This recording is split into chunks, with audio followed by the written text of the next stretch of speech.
नमस्कार दोस्तों, जय जोहार। मैं कौशल तिवारी और बिहनिया संजय में आपका स्वागत है। धर्म और राष्ट्रवाद के आश्रय मोदी सरकार ने इस देश के साथ और इस देश के लोगों के साथ क्या कुछ खेल खेला है, उसकी परतें अब लगातार खुलने लगी है।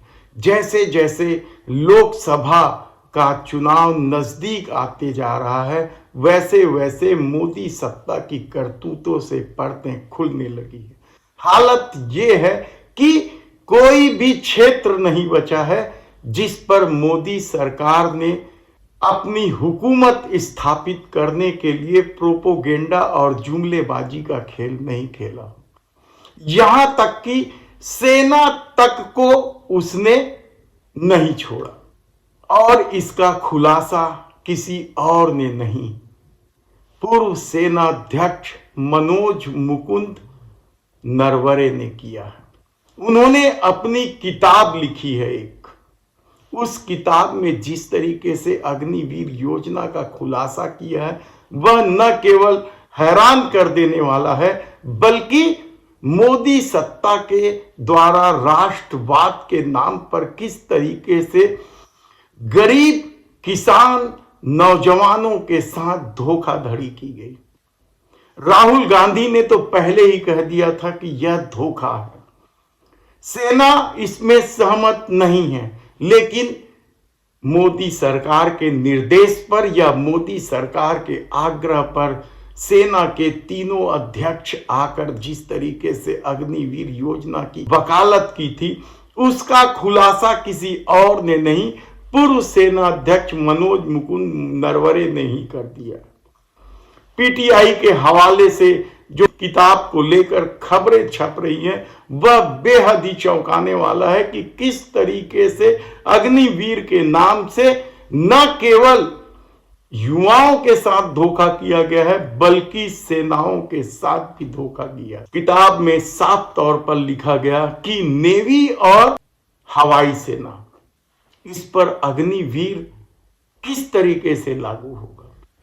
सेना के दबाव पर सरकार 20,000 से 30,000 देने को तो तैयार हो गई, लेकिन किस तरीके से हर साल 75% युवाओं को नौकरी से बाहर किया जाने लगा। सारा खुलासा है यह किताब। इस किताब को छपने की अनुमति दी जाएगी या नहीं दी जाएगी, यह छप चुकी है, यह एक अलग विषय है। लेकिन अब यह बात साफ हो चुका है कि जिस तरीके से राहुल गांधी ने कोरोना को लेकर सरकार को चेतावनी दी थी, उसी तरीके से अग्निवीर को लेकर भी राहुल गांधी ने चेतावनी दी थी। और अब जब पूर्व सेनाध्यक्ष नरवरे का किताब सामने आ गया है, मोदी सत्ता की करतूत सामने आ गई है।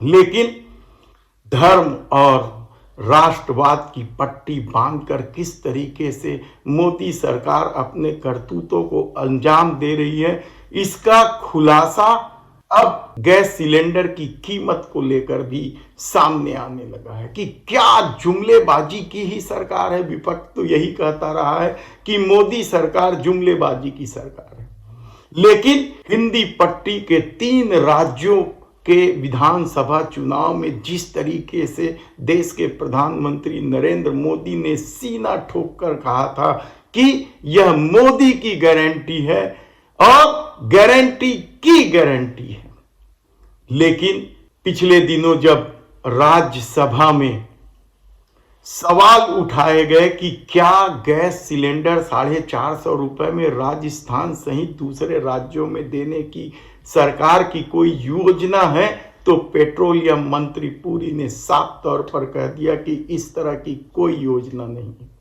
यानी राजस्थान, मध्य प्रदेश और छत्तीसगढ़ में जो 450 रुपए में सिलेंडर देने की बात कही गई थी, वह क्या पूरा नहीं होगा या वह राज्य सरकार के भरोसे चले जाएगा, कहना कठिन है। क्योंकि अभी तो सरकार बनी है, अभी मंत्रिमंडल भी नहीं बने हैं। मंत्रिमंडल इसलिए नहीं बने हैं क्योंकि मंत्रिमंडल की नियुक्ति भी दिल्ली से होना है, और शायद यही वजह है कि इन तीनों राज्यों के सरकार को कठपुतली सरकार कहा जा रहा है। और कल तो छत्तीसगढ़ कि विधानसभा में भी पूर्व मंत्री उमेश पटेल ने इसे कठपुतली सरकार कह दिया। हालांकि इसे लेकर बवाल मचा, भारतीय जनता पार्टी के कुछ विधायक इसका विरोध किए, लेकिन क्या मंत्रिमंडल से लेकर निगम मंडल में नियुक्ति और सरकार के हर आदेश भी क्या अब दिल्ली से ही संचालित होंगे?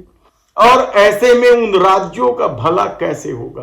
क्योंकि मोदी सत्ता किस तरीके से खेल खेलती है अपनी सरकार को बनाए रखने के लिए, वह किसी से छिपा नहीं। और शायद यही वजह है कि इंडिया गठबंधन की बैठक में जब ईवीएम को लेकर चर्चा हुई, प्रस्ताव पारित किए गए, चुनाव आयोग को यह प्रस्ताव देने की कोशिश हुई तो चुनाव आयोग सामने भी नहीं आया। प्रस्ताव क्या है? प्रस्ताव से दिक्कत क्यों है सरकार को या चुनाव आयोग को? प्रस्ताव में तो यही कहा जा रहा है कि ईवीएम में जब वोटिंग होता है और वीवीपैट से जो पर्ची निकलती है वो पर्ची लोगों को दे दी जाए और उसे अलग डिब्बे में रख दिया जाए और जिसकी गिनती हो जाए।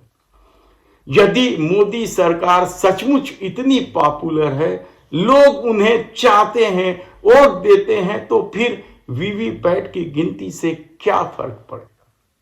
लेकिन खेल तो कुछ है, क्योंकि जैसे ही ये प्रस्ताव की खबर उधर आई तो क्या ये संयोग है कि फर्रुखाबाद में 800 मशीनें चला दी गई या जल गई। 800 मशीन ईवीएम करोड़ों रुपए के आएंगे, वह एक झटके में जल गई है। और खुद सिटी मजिस्ट्रेट का दावा है कि जहां ईवीएम मशीन रखी गई थी या जिस गोदाम में ईवीएम मशीन रखी गई थी वहां लाइट ही नहीं थी, यानी शॉर्ट सर्किट का भी अंदेशा नहीं है। तो क्या इसे जलाया गया है? सवाल कई उठेंगे, लेकिन ये खबर आपको मेन स्ट्रीम मीडिया में नहीं दिखाई देगी, क्योंकि यह सरकार के खिलाफ जाता है।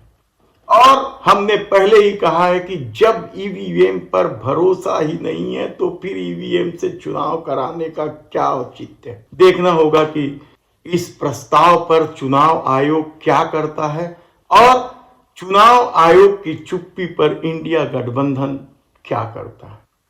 लेकिन बात आज मोदी सरकार के प्रोपोगेंडा और जुमलेबाजी की हो रही है। प्रोपोगेंडा का ये आलम है कि राहुल गांधी को बदनाम करने का कोई मौका नहीं छोड़ना चाहती। तो क्या राहुल गांधी से मोदी सरकार डरी हुई है? भारत जोड़ो यात्रा के बाद जिस तरीके से राहुल गांधी की छवि बनी है उस पर फिर धब्बा लगाने की कोशिश हो रही है, क्योंकि राज्यसभा के सभापति धनखड़ को लेकर जिस तरीके का मिमिक्री हुआ, टीएमसी के सांसद कल्याण बनर्जी ने मिमिक्री किया और राहुल गांधी इसका वीडियो बनाते दिख रहे हैं। और अब राहुल गांधी पर आरोप लगाया जा रहा है कि वे सभापति का अपमान कर रहे हैं। क्या सचमुच राहुल गांधी अपमान कर रहे हैं? वे तो वीडियो बना रहे हैं। सांसद जो 143 हो गई हैं जिसकी संख्या, उन्हें संसद से हकाल दिया गया या निकाल दिया गया और उसके बाद वे धरना प्रदर्शन कर रहे हैं। इस बीच टीएमसी के सांसद मिमिक्री करने लगे और राहुल गांधी वीडियो बनाते दिख रहे हैं। तो क्या ये वीडियो सिर्फ राहुल गांधी को बदनाम करने के लिए किया गया है? और राष्ट्रपति तक का एक्सपर्ट ट्वीट आ गया। सोचिए मोदी सत्ता राहुल गांधी से किस तरीके से डरी हुई है। और कल तक तो सिर्फ देश के प्रधानमंत्री नरेंद्र मोदी की जाति का पता था और अब धनखड़ भी निकल कर आ गए और कहने लगे कि मैं जाट हूं, किसान हूं, इसलिए मेरा अपमान कर रहे हैं। हालांकि कांग्रेस ने इस पर आक्रामक रुख अपनाया है और कांग्रेस अध्यक्ष मल्लिकार्जुन खड़गे ने कहा कि क्या उनके साथ होने वाले व्यवहार को लेकर वह भी कह दें कि वह दलित है इसलिए सब हो रहा है। यानी किस तरीके से जाति का खेल खेलकर वैमनस्यता पैदा की जा रही है, नफरत फैलाया जा रहा है। जबकि देश के प्रधानमंत्री नरेंद्र मोदी एक तरफ जुमलेबाजी करते हैं कि मेरे लिए सिर्फ 4 जातियां हैं, गरीब, महिला, किसान, लेकिन हैरानी की बात तो ये है कि धनगर जी जाति को लेकर कूद पड़ते हैं और अपनी जाति को अपमान बताने लगते हैं। इसी तरह का खेल तो मोदी सरनेम को लेकर हुआ था।